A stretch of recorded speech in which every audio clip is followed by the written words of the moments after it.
The highest alerts may have been lifted, but Britain's still battling to recover from the remnants of Storm Emma, with yellow warnings still in place for parts of England and Scotland. In Ireland, large parts of the country are still on red alert. I can't get through, guys. Look, I can't get to the farm. Look, that snow behind me is blocking the whole path. I've no way around. I can't get through. With some farmers facing a struggle to get to their land and feed their animals. I managed to get to them there. Oh, it's rough. It's the worst snow here in 35 years, and thousands of homes have been left without power. In Dublin, others took advantage of the snow chaos. Look at that! This footage shows a Lidl supermarket being looted and attacked with a digger meant for clearing snow. Police say they've now made several arrests. In England, Wales and Scotland, meanwhile, transport chaos continued. There were severe delays to trains in South London on Friday night, with passengers on 4 southeastern trains forcing open the carriage doors and starting to walk along the tracks. With roads still treacherous, even professional drivers needed help. Police around the UK are telling people only to drive if necessary, concerned freezing rain could lead to dangerous black ice. The storm broke down the sea wall at this Devon train station, but as it subsides, water is the new danger. The Environment Agency's issued over a dozen flood warnings in the southwest and northeast of England as the snow finally begins to melt. Lorna Shattuck, Sky News. Well, Lorna, still in Walton-on-Thames for us. Things pretty much getting back to normal, Lorna. We've had the marathon, that's got underway. And also people have been canoeing today and cycling. What's wrong with them? That's right, I know. But the thaw is almost happening in front of our eyes, really, here. When we arrived this morning around 7 a.m. or so, there was still snow very much on the ground. But as you can see, if we pan around now, one marathon runner there just mid-lap. But you can also see this towpath now not at all covered in the white stuff, just instead rather slushy. As you can see, some of those marathon runners doing some of the 4 laps of this course that they will be doing. And I'm here at one of the sort of refuelling stations. You can see Vicky here, who's helping refuel the runners with some of these delicious-looking sweets, which I might admit we have had some of. Vicky, how are the marathon runners doing this morning? It's a pretty cold one, isn't it? Yeah, it is pretty cold. It's been colder down here. At least the wind's dropped down now. So, yeah, it's really good. It's brilliant. And they're doing fantastically, amazingly, as usual. And you're all togged up, but how did you feel sort of yesterday when you knew you'd have to be coming out here in the freezing weather? Well, I prepared quite well for it, so I've got about 5-10 layers on here. I'm not actually this fat, I'm only a size 12, so I've got probably half my wardrobe on at the moment, so a couple of pairs of trousers, 3 pairs of socks. Yeah, I wasn't looking forward to it, I have to say, but it's good to come and cheer them on, and as a runner, you know, you appreciate the marshals, so you've got to give back sometimes.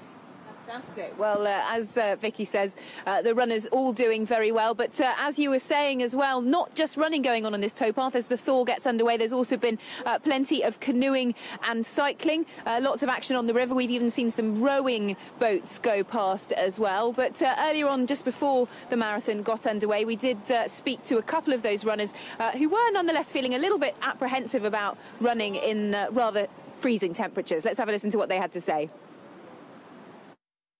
Yeah, they were pretty tough, although it's started to thaw out pretty quickly Friday. Then the roads were not completely clear. I mean, lane 3 on the motorway was pretty much snowbound, but the rest of the lanes were pretty good. A few dicey patches in places. Had a near miss with a big articulated lorry spraying us with sludge on the way up, but other than that, yeah, no, it's pretty good. And is it going to be worth it, Caroline? Particularly, you know, it's, as you say, pretty bad on the roads, but therefore potentially quite bad underfoot for the marathon as well. Yes. Yeah, it's going to be a bit dodgy, but I think I'll get it through. Yeah, I'll be fine. Well, as you can see, marathon runners still hard at it here, but you can see the snow thawing really in front of our eyes, and that is why there are now 14 flood warnings in place across the country, because as that snow begins to melt, that is the new danger that people are facing.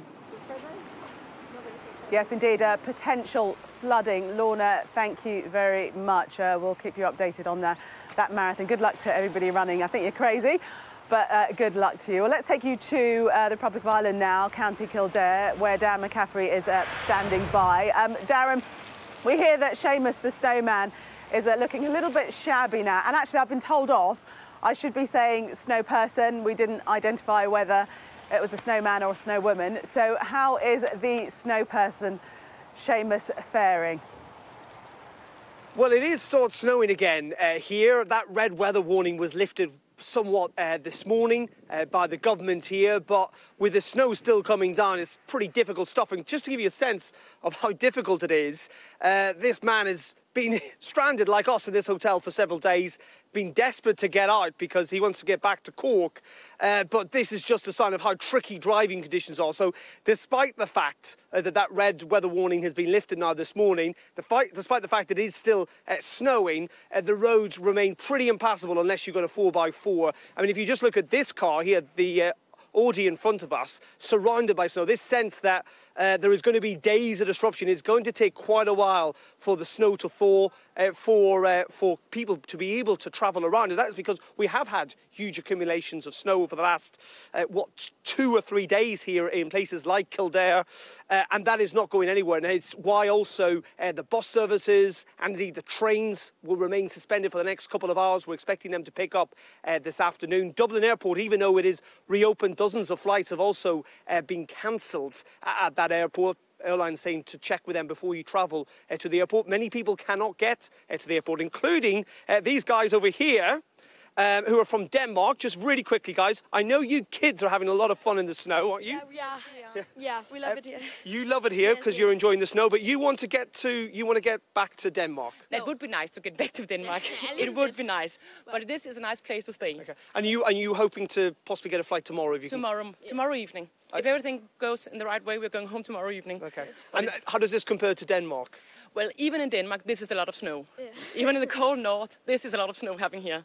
Yeah. Good stuff. Thank you very much, guys. Enjoy the last few days while this snow continues to fall. The fear, of course, is, though, that when the snow stops snowing and when it does thaw, where is all this going to go, Gillian? Because there is an awful lot of it. And if it starts to melt, it could lead to flooding situations. And that is then the continuing fear that could have an impact on people right in to the start of next week. And Darren, that red alert has been lifted, but am I right in thinking that 20,000 plus is still without electricity? Yeah, indeed. So the disruption across the country remains there. I think about 25,000 homes remain without electricity. There are also concerns about the water supply in many parts of the country because of frozen pipes. The advice is to use water sparsely, essentially. And then there is also concerns about trying to get people around, about the emergency services. And we know that both the fire brigade, the fire engines, and indeed the civil defence forces here are helping to move ambulances around the country where it is impassable. Most of the main roads are open, but again, as a sign of just how difficult it is here, many people simply will not be able to move today. And that is why the advice, even though the red weather warning's been lifted, Gillian, is not to travel unless absolutely necessary. OK, Darren, thank you very much. Well, people should heed that advice because it's very serious if you do get stuck. So unless you absolutely have to, don't bother venturing out. Here in the city centre in Marlborough, it more or less is returning to normal. Quite a few cars now. People have returned to pick up their cars overnight that they couldn't get away with yesterday. All of the shops seem to be open. We've still got to pop to the tea shop for their cake special. We've been promised that's our little treat when we come off air. But more or less back to normal here in Marlborough. Temperatures are rising. It doesn't feel as cold as it did previously, thank goodness. Still around 0 though. Well, don't forget later today